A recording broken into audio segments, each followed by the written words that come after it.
La nuit avait été, particulièrement humide puisqu'il avait plu littéralement, en fin de soirée, toute la nuit. Donc, au réveil, vers 6h30, on va dire que les choses s'étaient trempées. Et puis alors il y a une chose absolument extraordinaire qui s'est passée.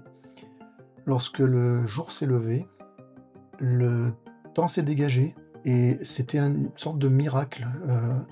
On a vu le soleil apparaître et se réfléchir sur les rochers, tant et si bien que quasiment tous les gens qui étaient en train de préparer, plier leur tente se sont arrêtés et on s'est tous retrouvés face à cette beauté, naturelle.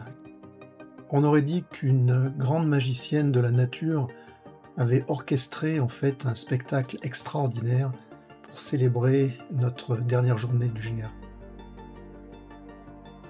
Alors on savait que cette journée allait être relativement courte, on avait prévu à peu près 4h30 pour arriver à Conca et on avait 970 mètres de dénivelé à descendre. Température un petit peu fraîche mais agréable. Et en fait on est parti donc de ces fameuses aiguilles de Bavela à travers la forêt pour arriver petit à petit donc sur les hauteurs de Conca.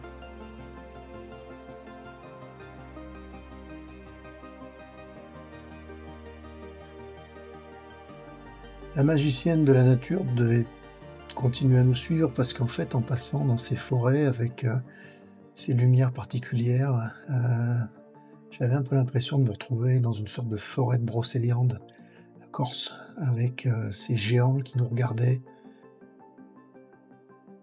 Au loin, on entrevoyait la mer et on se doutait bien que on se rapprochait, mais il y avait encore du chemin à parcourir. Le sentier, rocailleux, en fait, alternait entre des parties découvertes et des parties dans la forêt. Et puis mine de rien, c'était le 10e jour et on avait quand même pas mal de fatigue dans les pattes. Et c'est là que, on a eu l'exemple que le GR, tant qu'il n'est pas terminé, n'est pas terminé. Parce qu'au détour d'un chemin, je ne sais pas ce qui s'est passé, j'ai pas vu un trou et je suis littéralement tombé à côté du sentier. Je te prends en vidéo tant que tu es encore là. Bon, il y avait plus de peur que de mal, parce que mec là me disait qu'en fait il me regardait et puis à un certain moment, bouf, un peu comme si son père avait été happé par les pieds par cette magicienne, histoire de nous rappeler que nous restons des invités privilégiés et que, elle tirait sa révérence. Bon, le GR touche à sa fin. On est parti ce matin sous les aiguilles de Bavela. On a eu un truc extraordinaire qui était le lever du soleil sur les montagnes. Par contre aujourd'hui, j'ai ramassé en fait la pluie, mais on s'en fout, c'est la dernière journée, on est tout mouillé.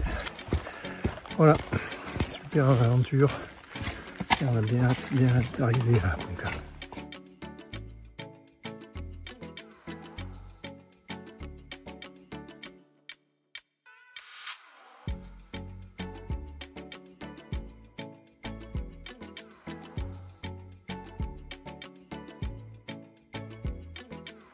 Après avoir ramassé une grosse averse, en fait, le temps s'est levé.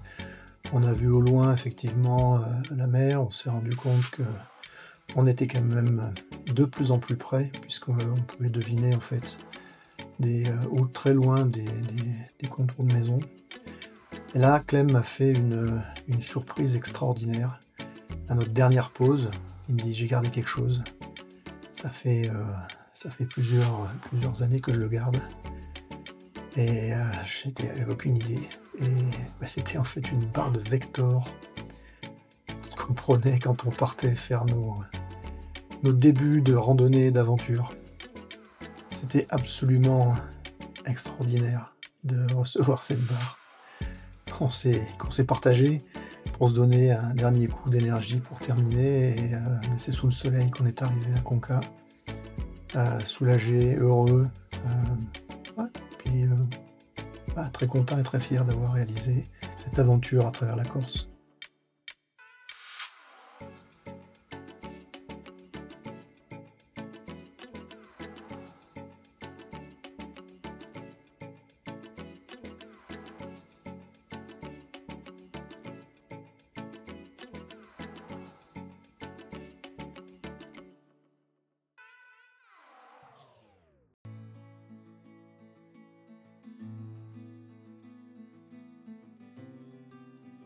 Alors pour la petite histoire, pour le ferry de retour, on était au bon jour et à l'heure, et on est parti sans problème en direction de Marseille, pour un voyage de nuit qui nous a ramenés sur le continent.